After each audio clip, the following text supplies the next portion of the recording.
Welcome to Beating Cancer Daily.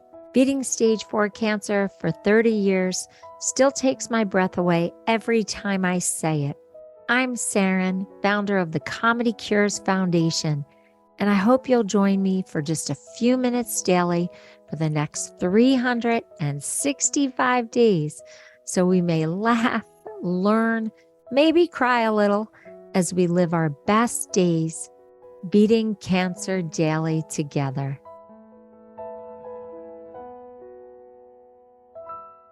So I want to talk about legacy, but I want to talk about legacy from a place of excitement. Most people avoid talking about legacy because they think they're going to have bad luck. It's going to cause a kinahara, like they're going to die just because they talk about their legacy. And I want to talk about the fun parts of creating a legacy. Whether you have a day, a week, a month, 10 years, 50 years, 120 years to live, I think that creating a legacy should be something that we think about consciously in our lifetime. Not just save it for the end if, God forbid, we're given a prognosis like I was of get your affairs in order. We can't help you. Well, I'm still here, but I think creating a legacy is super important and they can be a lot of fun. I have a friend named Katie, I mentioned her before, who actually wrote out her entire memorial service and decided that she wanted a bench in her favorite park by a pond. And we did all that for her. Now, she happened to have passed, but I know people who are doing amazing legacy things and they are not even sick. So let's talk about some fun things. One is start recording books. If you have children or grandchildren, if you just sit down and read some of your favorite stories to them, they will have video storytelling time with one of their relatives. And that can be used even if you're not reachable, not because you've passed away. Planting something. Just plant something to mark your time. And let your family visit it, see it, know about it. It could be on your property. It could be in a public place. The cool thing about it being in a public place is that people can visit it whether you keep owning the property or not. I know someone that's written a letter to their children every year to put away, marking that year of time. So everybody gets to see that letter, but it's after they've actually experienced it. What about creating a time capsule? Going beyond this actual letter writing and then just creating a time capsule every year or every 5 years or every 10 years. What about saving a special outfit or a special item like a hat or a pair of gloves or an umbrella that really meant something to you and putting it aside so that these legacy gifts live on? Gifting them while you're alive so people can enjoy them. What about creating a memory book just about your own life that generations to come can look back and really know who you are?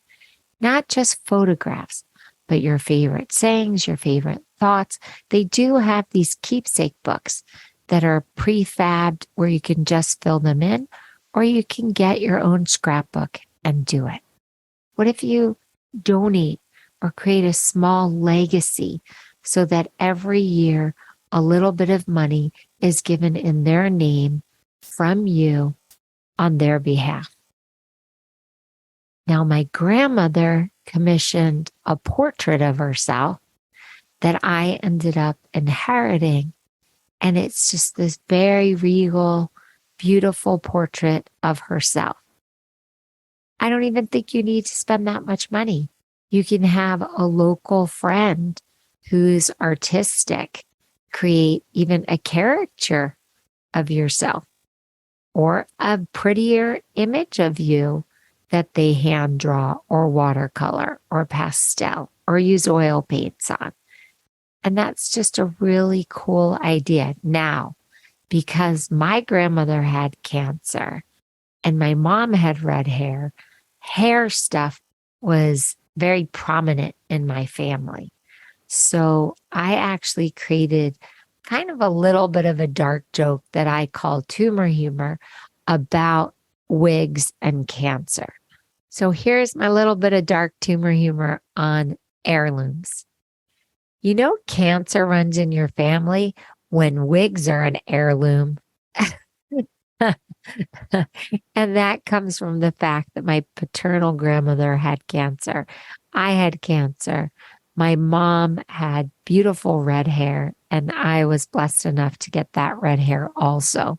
So I wrote that joke with both of those aspects in mind. Now, some of these ideas were inspired by a website called The Every Mom, and they were really looking at things you could do for a baby's first birthday. But I often see that things that are good for babies are also good for adults. So you may have noticed by now that I have a very playful spirit. So I source a lot of ideas from my childhood, from being a mom and raising my daughter, or also looking back at what parents are doing with kids to make life fun and joyful.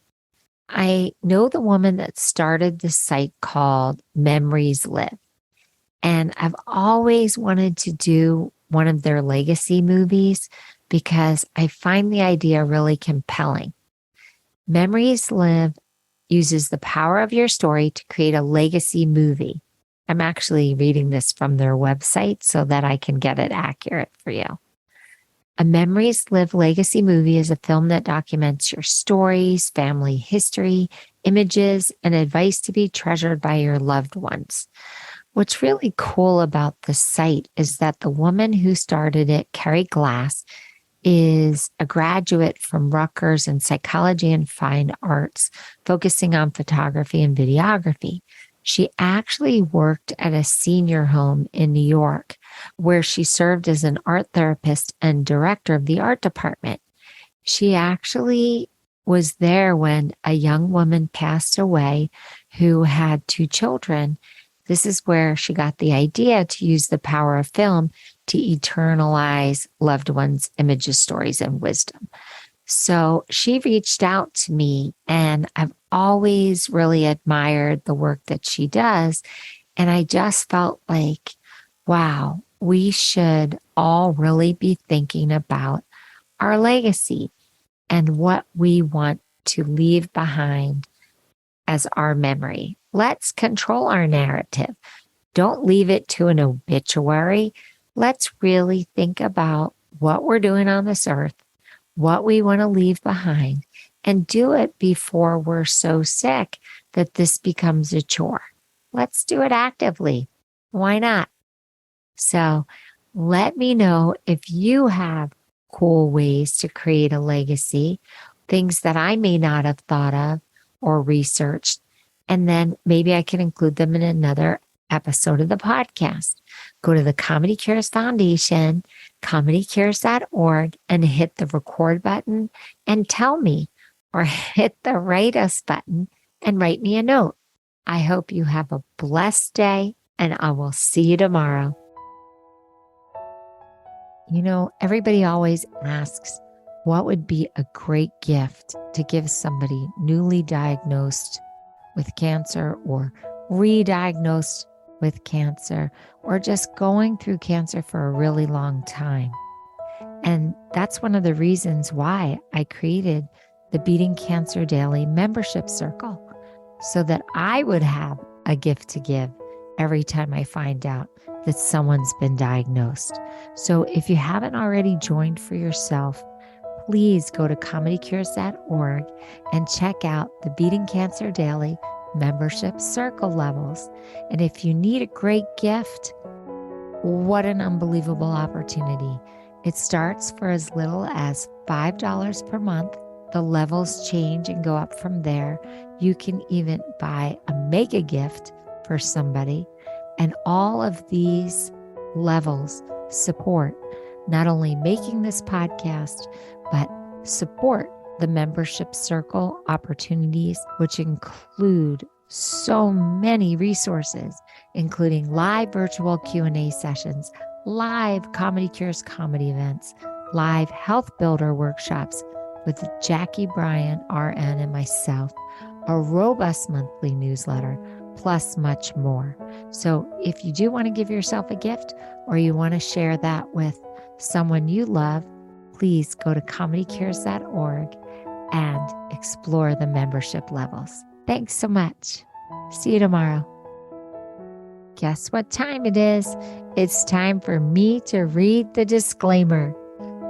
Beating Cancer Daily and the membership circle are not in lieu of medical advice or treatment. They are for entertainment purposes only.